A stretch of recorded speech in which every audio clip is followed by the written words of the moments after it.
সংবাদ সবাইকে স্বাগত জানাচ্ছি। আমি ফিরোজ তোহা। শুরুতেই সংবাদ শিরোনাম জানিয়ে দেব এই মুহূর্তে হাতে পাওয়া সর্বশেষ গুরুত্বপূর্ণ আপডেট বাংলা সংবাদ। শুরুতেই থাকছে বিগত 15 বছরে বিভিন্ন মন্ত্রণালয় পুকুর সাগর নয় দুর্নীতির মহাসাগর চুরি হয়েছে বলে অভিযোগ করেছেন বস্ত্র, পাট এবং নৌপরিবহন মন্ত্রণালয়ের উপদেষ্টা ব্রিগেডিয়ার জেনারেল অবসরপ্রাপ্ত ডক্টর এম সাখাওয়াত হোসেন। তিনি বলেন, প্রকল্পগুলোতেই বেশি সমস্যা প্রতীয়মান হচ্ছে। অনেক প্রকল্প রয়েছে যা মানুষ জানতও না। তাছাড়া কেনাকাটায়ও বেশ দুর্নীতি হয়েছে। প্রতিটি সেক্টরে রন্ধ্রে রন্ধ্রে দুর্নীতি। তিনি বলেন, এমন কোনো মন্ত্রণালয় নেই যেখানে দুর্নীতি নেই। পাট মন্ত্রণালয় তো শেষ। আমরা চেষ্টা করছি বন্ধ থাকা পাট কলগুলো লিজ দিতে। অর্থনৈতিকভাবে চুরিচামারি করে এদেশে একজন হাজার হাজার কোটি টাকার মালিক হয়েছে। এই দুর্নীতি শতভাগ না পারলেও রোধ করতে হবে। এবারে জানাবো, কৃত্রিম অরাজকতা তৈরি করে শেখ হাসিনাকে ফিরিয়ে আনার ষড়যন্ত্র চলছে। বিএনপির সিনিয়র যুগ্ম মহাসচিব রুহুল কবির রিজভী বলেছেন, ঘাপটি মেরে থাকা আওয়ামী দোসররা লুটের টাকা দিয়ে কৃত্রিম অরাজকতা তৈরি করে শেখ হাসিনার ফিরে আসার পথকে সুগম করবার ষড়যন্ত্র করছে। কারা এর সঙ্গে আছে আমরা তা জানি। জানাবো, তারেক রহমানকে ডিজিটাল নিরাপত্তা আইনের মামলা থেকে অব্যাহতি।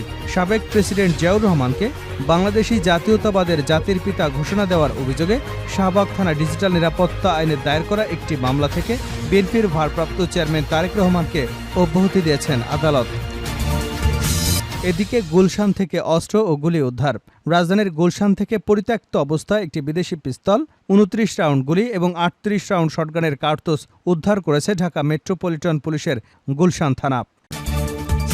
জানিয়ে দেব, বিশ্ব দরবারে জনভিত্তিক রাষ্ট্র গড়ার বার্তা দেবেন ডক্টর ইউনূস। জাতিসংঘের সাধারণ পরিষদের অধিবেশনে এবার অনেকটা পরিবর্তিত পরিস্থিতিতে যোগ দিতে যাচ্ছে বাংলাদেশ। অন্তর্বর্তী সরকার প্রধান ডক্টর মোহাম্মদ ইউনূসের নেতৃত্বে এবারের অধিবেশনে অংশ নেবে 57 সদস্যের প্রতিনিধি দল। প্রধান উপদেষ্টা তার বক্তব্যে জনভিত্তিক, কল্যাণমুখী, জনস্বার্থে নিবেদিত একটি রাষ্ট্র ব্যবস্থা গড়ে তোলার দৃঢ় প্রত্যয় বিশ্ব দরবারে তুলে ধরবেন বলে জানা গেছে।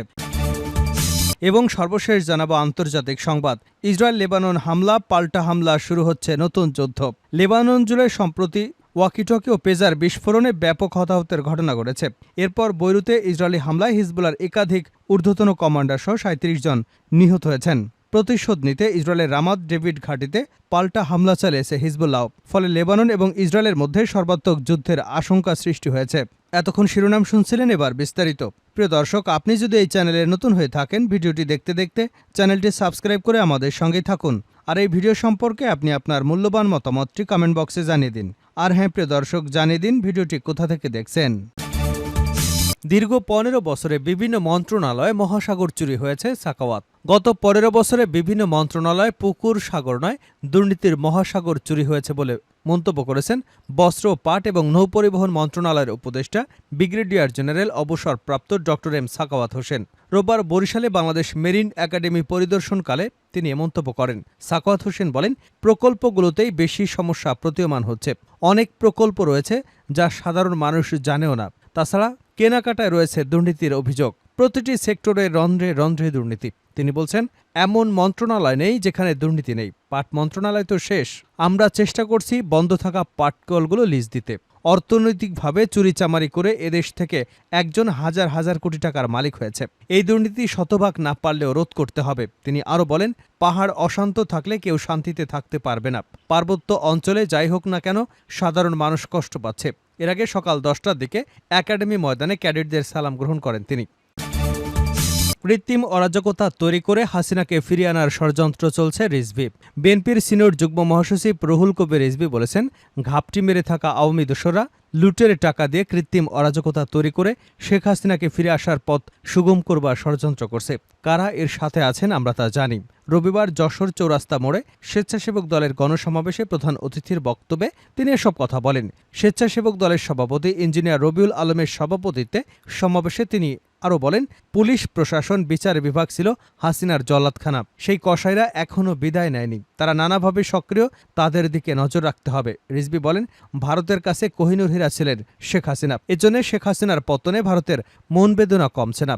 দেশের বিভিন্ন সেক্টর ও পার্বত্য চট্টগ্রামে যা হচ্ছে তা এদেশের মানুষ বোঝে। তিনি বলেন, হিন্দু মুসলমানদের হাজার বছরের সম্প্রীতি হাসিনা ও ভারত যৌথ প্রযোজনায় নষ্ট করবার চেষ্টা করছে। তারা সীমান্তে রক্তাক্তের নির্দেশ দিচ্ছে।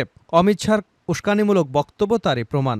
রিজভী প্রধান উপদেষ্টার দৃষ্টি আকর্ষণ করে বলেন, ইউপি চেয়ারম্যানরা আওয়ামী লীগের বড় দোসর, তারা অনেক ষড়যন্ত্রের সঙ্গে জড়িত, ফলে অবিলম্বে তাদের প্রত্যাহার করতে হবে। তারেক রহমানকে ডিজিটাল নিরাপত্তা আইনের মামলা থেকে অব্যাহতি।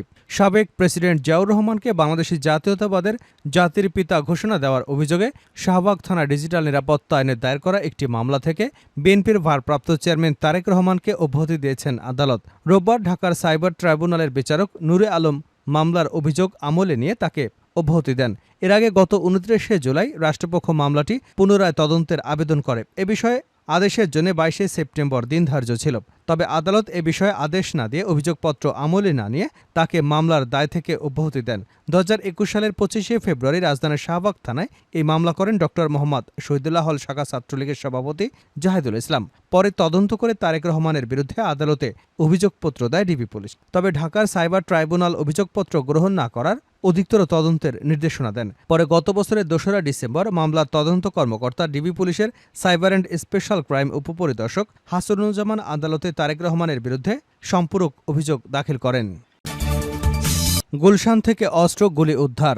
রাজধানীর গুলশান থেকে পরিত্যক্ত অবস্থায় একটি বিদেশি পিস্তল এবং 29 রাউন্ড গুলি, 38 রাউন্ড শটগানের কার্তুজ উদ্ধার করেছে ঢাকা মেট্রোপলিটন পুলিশের গুলশান থানা। রোববার দুপুরে গুলশানের মানারাত ইউনিভার্সিটির সংলগ্ন লেকের পাড়ে ময়লার স্তূপ থেকে পরিত্যক্ত অবস্থায় এসব অস্ত্র এবং গুলি উদ্ধার করা হয়।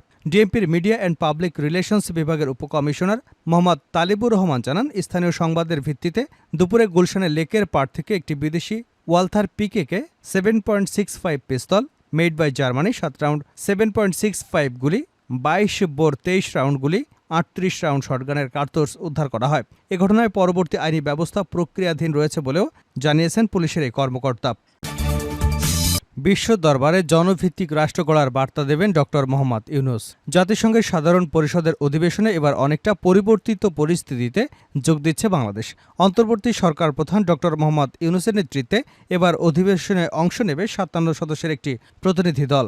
প্রধান উপদেষ্টা তার বক্তব্যে জনভিত্তিক, কল্যাণমুখী এবং জনস্বার্থে নিবেদিত একটি রাষ্ট্র ব্যবস্থা গড়ে তোলার দৃঢ় প্রত্যয় বিশ্ব দরবারের কাছে তুলে ধরবেন বলে জানা গেছে।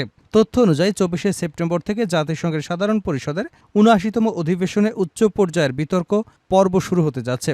এ অধিবেশনে যোগ দিতে প্রধান উপদেষ্টা 23শে সেপ্টেম্বর একটি বাণিজ্যিক ফ্লাইটে নিউ ইয়র্কে পৌঁছবেন।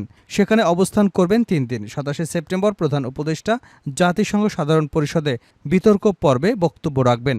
এবছর জাতিসংঘের সাধারণ বিতর্কের প্রতিপাদ্য কাউকে পেছনে ফেলে নয়, বর্তমান ও ভবিষ্যৎ প্রজন্মের জন্য শান্তি, টেকসই উন্নয়ন, মানবিক মর্যাদার অগ্রগতির জন্য একযোগে কাজ করা, বিশ্বব্যাপী আস্থার সংকট, বহুপাক্ষিকতা, আলোচনার পথ উপেক্ষা করার ফলে সৃষ্ট সংকট থেকে সংঘাত, মানবাধিকার লঙ্ঘন, বিজ্ঞান ও তথ্য প্রযুক্তির অভাবনীয় উন্নতি, বৈশ্বিক চ্যালেঞ্জ মোকাবেলা, টেকসই উন্নয়ন বাস্তবায়নে কার্যকর এবং সমন্বিত পদক্ষেপের অনুপস্থিতি প্রভৃতি প্রেক্ষাপটে এবারের প্রতিপাদ্য অত্যন্ত অর্থবহ।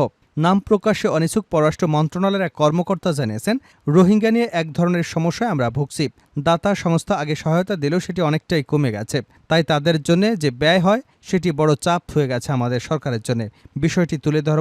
বিষয়টি তুলে ধরা হবে বিশ্ব নেতাদের সামনে। একই সঙ্গে বাংলাদেশে কোনো রোহিঙ্গাকে প্রবেশ করতে দেওয়ার যে সুযোগ নেই সেটিও জোরালোভাবে তুলে ধরা হবে। কূটনৈতিকরা বলছেন, বিশেষ সময় অন্তর্বর্তী সরকার দায়িত্ব পালন করছে, অনেকটা চ্যালেঞ্জিং, তাই যুক্তরাষ্ট্রের এ সফর অনেক গুরুত্ব বহন করছে। এটি ডক্টর ইউনূসের প্রথম সফর হওয়ায় বাড়তি আগ্রহ রয়েছে সবার কাছে। তবে প্রধান উপদেষ্টার পরিচিতি এবং সুনাম বিশ্বব্যাপী হওয়ায় বিষয়টি গুরুত্বপূর্ণ।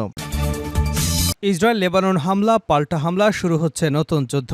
লেবানন জুড়ে সাম্প্রতিক ওয়াকিটকি পেজার বিস্ফোরণে ব্যাপক হতাহতের ঘটনা ঘটে। এরপর বৈরুতে ইসরায়েলি হামলায় হিজবুল্লাহর একাধিক ঊর্ধ্বতন কমান্ডার সহ 37 জন নিহত হয়েছেন। প্রতিশোধ নিতে ইসরায়েলের রামাত ডেভিড ঘাঁটিতে পাল্টা হামলা চালিয়েছে হিজবুল্লাহ। ফলে লেবানন ইসরায়েলের মধ্যে সর্বাত্মক যুদ্ধের আশঙ্কা সৃষ্টি হয়েছে। রোববার আল জাজিরার প্রতিবেদনে বলা হয়, গাজার যুদ্ধ শুরু হবার পর ইসরায়েলি বাহিনী এবং হিজবুল্লাহর মধ্যে এটাই সবচেয়ে বড় সংঘাতের ঘটনা। এক বিবৃতিতে ইসরায়েলি সামরিক বাহিনীর মুখপাত্র ড্যানিয়েল হাগারি বলেছেন, ইসরায়েলি নাগরিকদের বিরুদ্ধে হুমকি মোকাবেলায় দক্ষিণ লেবাননে হিজবুল্লাহ লক্ষ্যবস্তুতে ব্যাপক হামলা চালানো হয়েছে। হামলায় অনেকগুলো যুদ্ধবিমান ব্যবহার করা হয়েছে। লেবাননের স্থায়ী সংবাদ মাধ্যম জানিয়েছে, ইসরায়েলি যুদ্ধবিমান শনিবার সন্ধ্যা থেকে দক্ষিণ লেবাননে বড় ধরনের বিমান হামলা চালিয়েছে। এর আগে শুক্রবার 150টি রকেট দিয়ে ইসরায়েলের সীমান্ত এলাকায় হামলা চালায় হিজবুল্লাহ। তবে হামলায় কতটা ক্ষয়ক্ষতি হয়েছে তা নিশ্চিতভাবে জানা যায়নি।